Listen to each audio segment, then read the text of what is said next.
So another week of NFL predictions in the books, and you know what? Last week was okay. I went 10-5. I would say the big feather in my cap is picking the Colts to beat the Denver Broncos. For all of you that may have doubted, haha, I told you so in your rear.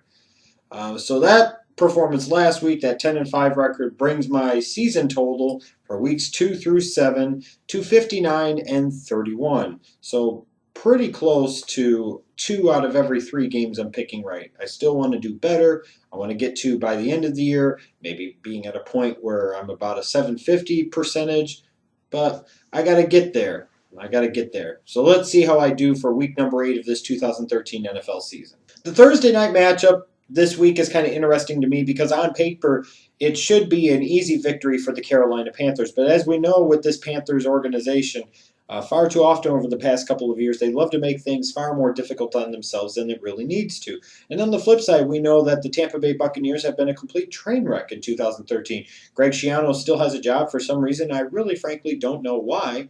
So you look at this and you would think, man, the Panthers should just roll into Tampa Bay Thursday night and steamroll them. But this is the same Panthers team that lost twice to the Bucs in 2012, and this is also a Panthers team that has the ability to lay an egg against anybody. So even with Doug Martin being out of action, and even with Mike Glennon being the man at the helm, and even with wide receiver Mike Williams not being 100%, I give the Tampa Bay Buccaneers a fighting chance in this game. But ultimately, the Tampa Bay Bucs are 0-6 for a reason because they're not a very good football team. They're a bit of a mess. So I'm going to stick with the better team here, assuming the Panthers want a little revenge for both of their losses against the Bucs last year. I'll take the Carolina Panthers to win in the Thursday night game. There are 2 early Sunday games that have my attention. The first is an AFC East matchup between the 3-3 Dolphins and the 5-2 New England Patriots in Foxborough. Looking at this matchup, this is an important game for both teams. It's really an important game for the Dolphins in the sense of they don't want to fall 2 games behind in that division. Anytime you fall 2 games behind the division lead halfway through the season, that's not necessarily a good formula for trying to win that division and guarantee yourself a spot in the playoffs. And from the New England Patriots standpoint, you're looking at it right now, and you're seeing the Colts there with 2 losses. You're seeing a Chiefs team that's undefeated, a Broncos team with only 1 loss. You have to start looking at it, and the Bengals with only 2 losses. The Patriots are in a mode where they're going to have to win 12 or 13 games if they want to assure themselves a first-round bye in the playoffs. As a result, they have to win these divisional matchups against teams like the Dolphins, who they should beat.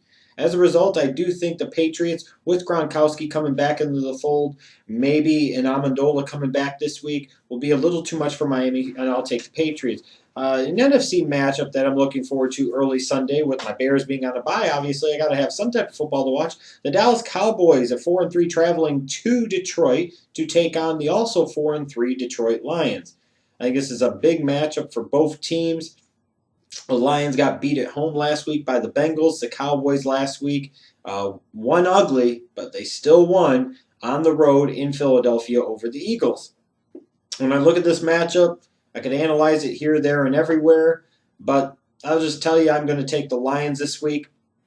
I don't think the Cowboys are that great, and I would be stunned if the Lions lost back-to-back games at home. So for no other real reason other than that, I'm going to take the Lions. The late Sunday games I'm looking forward to. First, an AFC matchup.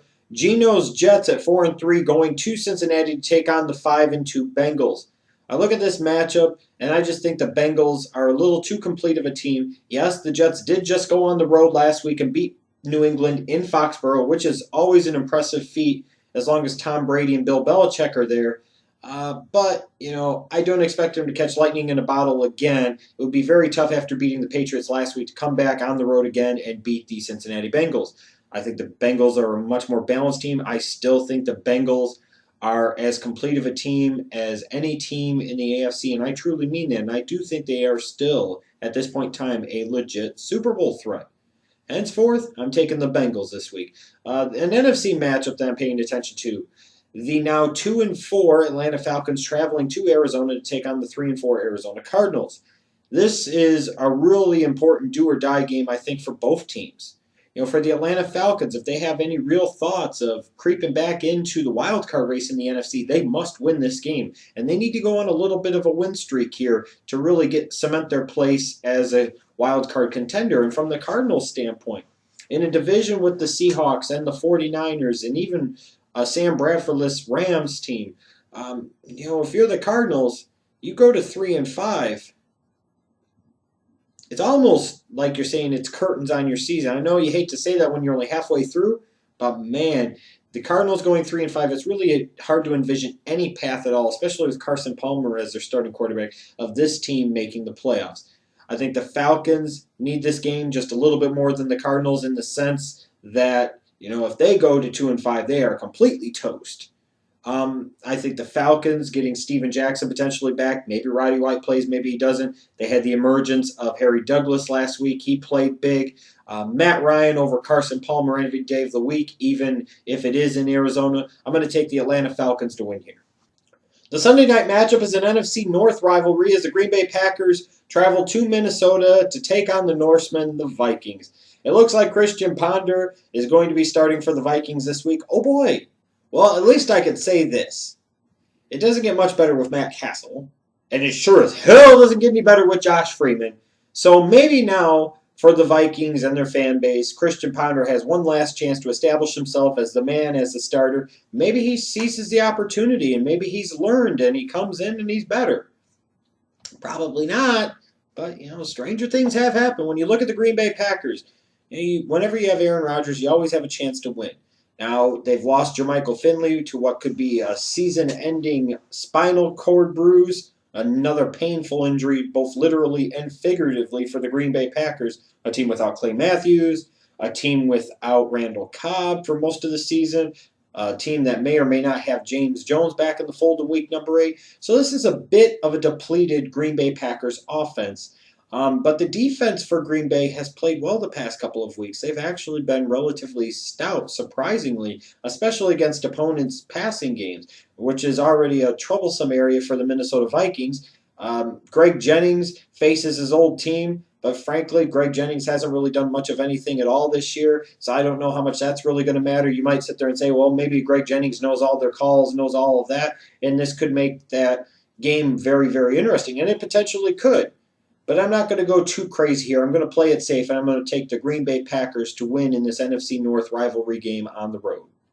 It's got to stink to be a Rams fan right now. Just as your team was starting to turn a corner here a little bit in 2013, just as they were starting to look like they might want to creep into that wild card picture in the NFC, Sam Bradford goes down with the season-ending ACL injury, and now your team's 3-4 and staring down the Seattle Seahawks coming into your home turf on Monday night this week. Ouchies. Not good. Bradford's not great. Make no mistake about it. He still, to me, hasn't even established that he's actually a franchise quarterback in the NFL. However, it gets much worse now. Kellen Clemens. Ooh. And imagine if something happens to him. Are you going to turn to Brady Quinn? Ooh. Yeah. I'm picking the Seahawks. No real analysis needed. Come on. Russell Wilson versus Kellen Clemens or anybody else that the Rams would trot out there as quarterback? Yeah, I'm taking Wilson. The Seahawks, to me, are the most complete team, not only in the NFC, but in all of the National Football League. And this could potentially be a very ugly game on Monday night. Ugly in an entirely different way than this past Monday's game between the Giants and Vikings was.